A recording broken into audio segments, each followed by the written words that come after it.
him straightened, missing the lob.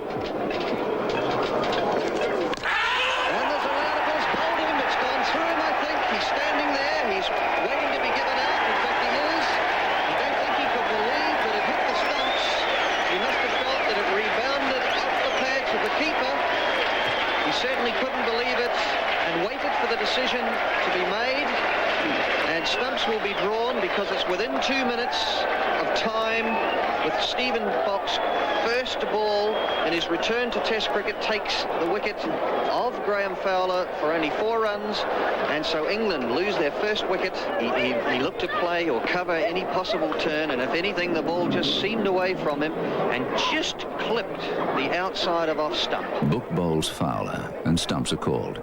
Book will complete the over on day 2. Oh! Very useful delivery there too. But it'll be a single to Chris Tavares, moving him to 3, and England go to 9 for the loss of 1 wicket. That's it! Bit of excitement from the close-in fieldsman. And that is out!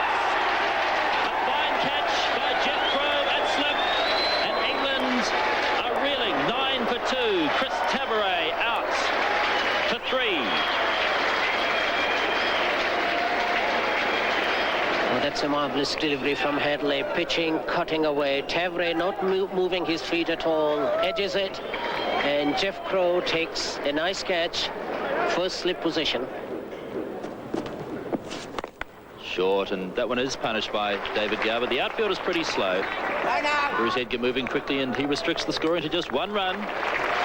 Some sharp fielding by Bruce Edgar. David Gower is 2, and England at last have got to double figures. They're 10 for the loss of 2.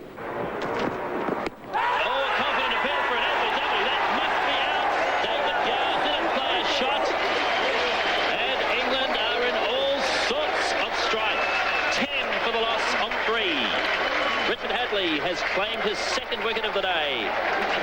That ball moved, it kept low, and David Gower had his bat in the air, padding up, and LBW.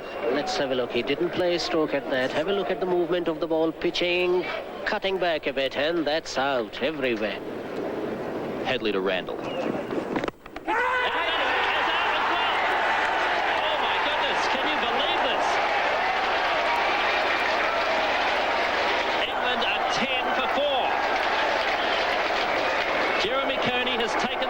Second slip, and Randall is out. 2nd ball. Richard Hadley's got 3 wickets. Well, watch the outswinger from the champion medium fast bowler Hadley.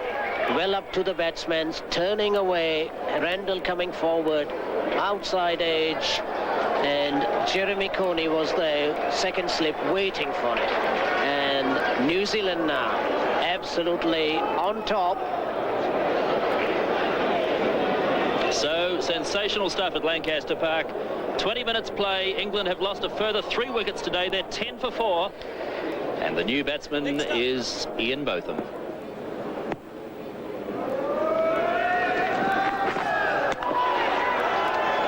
Ian Botham has indicated already, perhaps, that if the ball is there to be hit, he's going to hit it.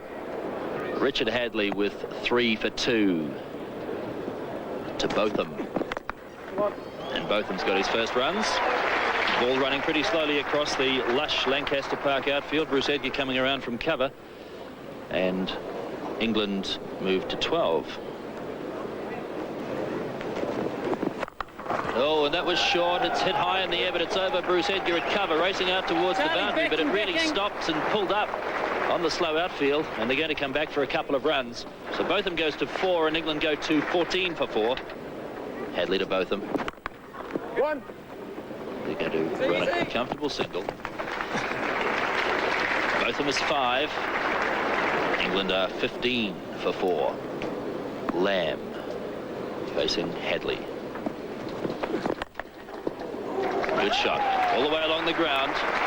Wide of Bock in the gully. But pulling up on the slow outfield. And they're going to come back for 3. So Lamb off the mark, he is 3, and England are 18 for 4. So that brings Alan Lamb down on strike. And and he's going down the wicket to Bok, and that's 4 runs as John Wright makes a despairing dive at mid-off. First boundary. And Lamb driving on the onside, and that's through Richard Hadley, despairing dive again. That's 4 more, and England are now 28 for the loss of 4. And this one's in the air. It just goes wide of Gully. Wide of Gully's left hand. It's going down to third man. It won't reach the fence. They'll be looking for 3, and Lamb's coming back very quickly as Jeff Crow returns. And so that's 3 more to Botham. He goes on to 18, and the total now up to 40. Cairns to Botham. He set that in the air to Charlie Chatfield, and he's caught it. Chatfield catches Botham. It only just carried to him. It drifted down the leg side from the bowling of Cairns. And so Botham is out for 18. England 41 for 5.